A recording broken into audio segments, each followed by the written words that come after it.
The Pagonians are peaceful people who value craftsmanship and friendship, but with the land shattered, forces have grown that cannot be dealt with through diplomacy. Sometimes the right tool for the job is a well-placed weapon, guided by the hand of a Pagonian trained in combat. Welcome, pioneers, to another video in our Get to Know Pagonia series, where we introduce you to the beautiful world of Pagonia and give you some useful tips and tricks for your next game session. Today, we'll be talking about military and combat. Peer into the fog. Malicious shapes prowl here. Some unsavoury folk, taking advantage of the chaos of the catastrophe. Some corrupted magical beings that seem to have sprung up from nowhere. All enemies gather around camps, structures of their own making or eldritch focus points of magic. Once you've found it, you can click on it to see all units that belong to it, as well as their current strength. It's from these camps that they start their raids from, stealing resources, scaring workers, and generally causing chaos. Successful raids empower them, letting them grow their strength and numbers into ever more powerful threats. This can get out of hand really quickly. Luckily, you aren't defenseless. You know how to fight back. Your territory buildings, like the guard post, aren't just used as a base for your guards to expand your borders. It's where you can command combat units from. Here you can control which units should be stationed at the selected building, and these buttons allow you to control them. The patrol point will send the station units to guard that spot, useful for covering choke points and protecting certain areas. The attack point will command units to charge there, after which they'll return to the patrol point.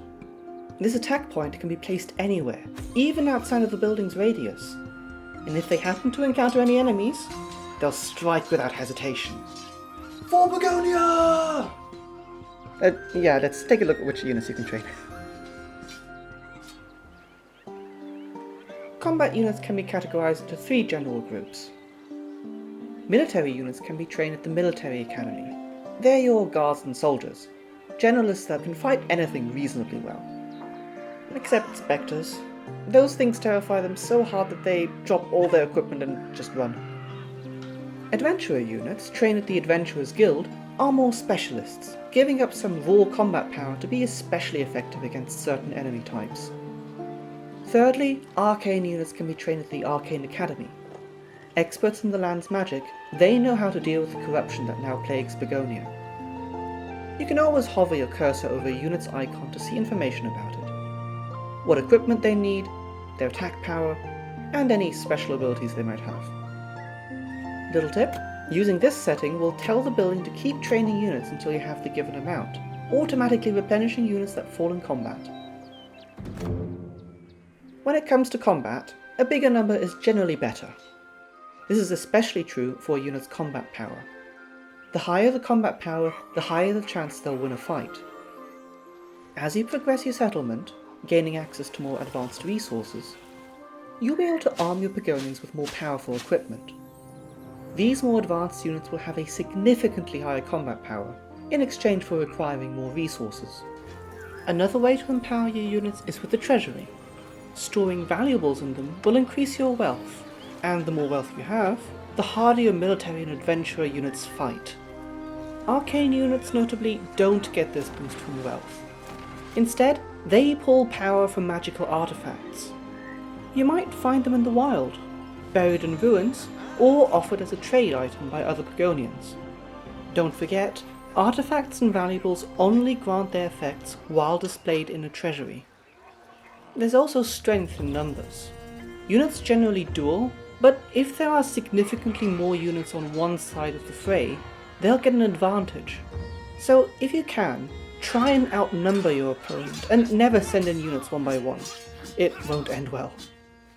For those curious, here's the formula used to calculate who wins a fight. But in general, just remember, bigger number, better. And here are some last rapid-fire tips. Build military camps. It frees up space in your houses for carriers, and placing them near territory buildings allows for really quick reinforcements. You can press these arrows, or the tab key, to cycle through your territory buildings. You can also hotkey your most important territory buildings with Control and a number key to quickly select it. Once a territory building has finished claiming its radius, swap out the guards for rangers so they can spot thieves trying to infiltrate. If you don't have enough power to take on an entire enemy camp, see if you can at least defeat their raids. Doing so doesn't just stop the camp from growing, it'll also cause their numbers to gradually dwindle until you can take on the full force. Bear in mind, recruiting a unit means training a carrier. That's one Pagonian less to transport around resources. Make sure your population growth is solid if you're expecting a large number of casualties, or you might run out. Whilst your guards and soldiers are terrified of spectres, all adventure and arcane units are brave enough to fight them. Sometimes it's the right play to send in units against enemies they aren't specialised against. Just make sure you have the bigger number. Now you know everything there is to know about building up a military and combat. Feel free to ask in the comments if anything's unclear, and let us know if there's a topic you'd like us to cover. See you in Pagonia! Take up the tools, pioneers. There's still so much to do.